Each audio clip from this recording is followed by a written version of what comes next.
So hey guys, welcome back to my new video and I'm welcoming you to my YouTube channel. तो सबसे पहले मैं आप लोग को टाइम दिखाना चाहूँगी एंड इग्नोर माय वॉइस क्योंकि मैंने रात भर जग के पढ़ा है तो मेरे गले का बुरा हाल हो चुका है। तो मैं तुम लोग को टाइम दिखाती हूँ पहले। सी 8:44 AM हो रहे हैं और मुझे लग रहा है मैं सो जाऊँ। तो मैंने सोचा मैं 1 घंटे का ब्रेक लूँगी और उसके बाद फिर मैं क्वेश्चन प्रैक्टिस कंटिन्यू करूँगी। क्योंकि मुझे ऐसे बहुत ज़्यादा इनऑर्गेनिक में डाउट था खुद पे, तो बट क्वेश्चन प्रैक्टिस से कॉन्फिडेंस आ जाएगा, तो मैं वो करने जा रही हूँ। तो मैंने सोचा अभी मैं थोड़ा पीवाईक्यू वगैरह करूँ क्योंकि मैं 1 घंटे का ब्रेक लेने वाली थी, तो उससे पहले मैंने कुछ टिक वगैरह करे थे, तो मैं थोड़ा सॉल्व करके देखती हूँ कि मेरे को कितना टाइम वगैरह लग रहा है। तो मैंने अभी जस्ट ये वाली लेक्चर कंप्लीट किया, मैकेनिज्म इन वन शॉट वाली, ये वाली रिएक्शन वाली। तो फिर ये करने के बाद मैंने सोचा कि मैं यहाँ टाइमर लगा लेती हूँ एंड मैं टाइमर लगा के थोड़े पीवाईक्यू वगैरह सॉल्व कर लेती हूँ ताकि मेरा थोड़ा सा ऐसा कॉन्फिडेंस आ जाए। फिर मैं 1 घंटे का ब्रेक लेकर थोड़ा सा सोऊंगी या रेस्ट करूँगी, उसके बाद मैं फिर कंटिन्यू करूँगी। और आज मैंने सोचा अगर मेरा जल्दी कंप्लीट हो जाता है, तो आज 27 फ़रवरी है, तो मैं जल्दी सोने का कोशिश करूँगी क्योंकि कल मेरे को एग्ज़ाम में ऐसे काम एंड चल रहा है। सुबह उठना है 4 बजे और मेरे को क्वेश्चन वगैरह सॉल्व करने हैं। तो मैंने ब्रेक वगैरह ले लिया था और 1 घंटे नहीं, मेरा 2-3 घंटे का ब्रेक हो गया। आई मीन कि बहुत ज़्यादा ही सो गई, जो कि मुझे नहीं सोना था, बट कोई बात नहीं, जो कि अब जो हो गया उसके लिए कुछ नहीं कर सकते। तो अब मैं तुम लोग को बताने वाली हूँ कि मैं अब आगे क्या करूँगी। तो मैंने सोचा कि जितना हो गया, ठीक है। अब मुझे और किसी थ्योरी पे ध्यान नहीं देना है और अगर मुझे लास्ट में लगा ना कि वो इम्पोर्टेंट है, तो मैं भी कर लूँगी और तुम लोग के साथ शेयर भी कर दूँगी मेरे व्हाट्सएप चैनल पे।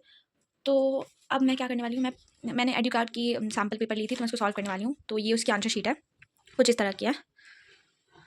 सी एंड मैं ये सॉल्व करने वाली हूँ। फिर मैं उसके बाद मैंने जो लिस्ट बनाई है, मैं तुम लोग को दिखाती हूँ वो, और उस लिस्ट से मैं इंपॉर्टेंट टॉपिक्स 1-2 बार देख लूँगी अच्छे से और उसके बाद फिर सर मैराथन जो करवाएँगे वो कर लूँगी। ये तो मेरा है ही।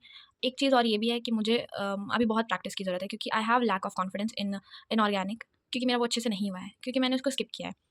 कुछ-कुछ टॉपिक्स मैंने उसमें से स्किप किए, तो उसमें मेरे को थोड़ा कॉन्फिडेंट फ़ील नहीं हो रहा, बट अभी मैं न्यूमेरिकल्स बनाऊँगी तो आई होप मुझे अच्छा फ़ील हो। तो मैं तुम लोग को भी अपडेट कर दूँगी और मैं तुम लोग को बताती हूँ वो क्या-क्या है टॉपिक्स।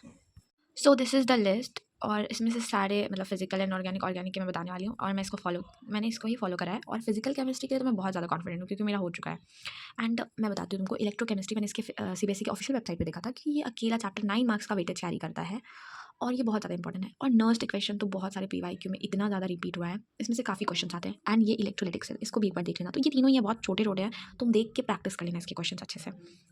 उसके बाद सॉल्यूशंस हम लोग को काफ़ी ईज़ी लगता है और ये पहला चैप्टर था केमिस्ट्री का, तो हम लोग बहुत अच्छे से पढ़ते हैं। तो आई होप तुम लोगों ने कर रखा हो। और मैंने बहुत सारी वीडियोज़ में अपने बोला है कि लॉज़ वगैरह को देख लेना, क्योंकि वो कभी बार 5 मार्क्स के क्वेश्चन में भी आ जाता है। Just like for example state Henry law and it's applications, या ब्रीफ हेनरी लॉ या ऐसा करके कुछ, तो वो तुमको 5 मार्क्स 3 मार्क्स दे देता है। लॉज़ वगैरह तुम लोग कर लो। क्वालिटेटिव प्रॉपर्टीज़ के सारे, मतलब मैं बता रही हूँ तुमको, सर ने मुझे जितने करवाए थे मैंने सबको देख लिया एक एक बार, और ये बहुत इंपॉर्टेंट है। और इसके ग्राफ करवाए थे आकाश सर ने, बहुत ज़्यादा उन्होंने बोला था कि इंपॉर्टेंट है। उनकी एक 8 मिनट वाली वीडियो भी है एनसीईआरटी वाले चैनल पे, वो 8 मिनट की वीडियो में उन्होंने सारे इंपॉर्टेंट ग्राफ्स वगैरह सब करवाए हुए हैं, तुम लोग जाके कर लो।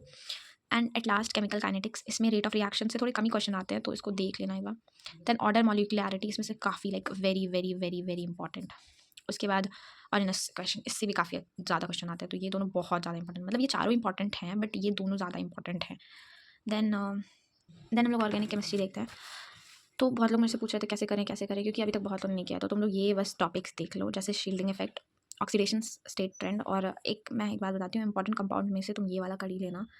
ये बहुत ज़्यादा ऐसे आता है, मैंने सर के वीडियोज़ में भी देखा और पीवाईक्यू वगैरह में भी देखा कि बहुत ज़्यादा ही पूछा जा रहा है, तो कर लेना, ठीक है। सेकंड कोऑर्डिनेशन कंपाउंड, इसमें से नेमिंग रूल, नॉमेनक्लेचर वगैरह ये सब तो कर लेना।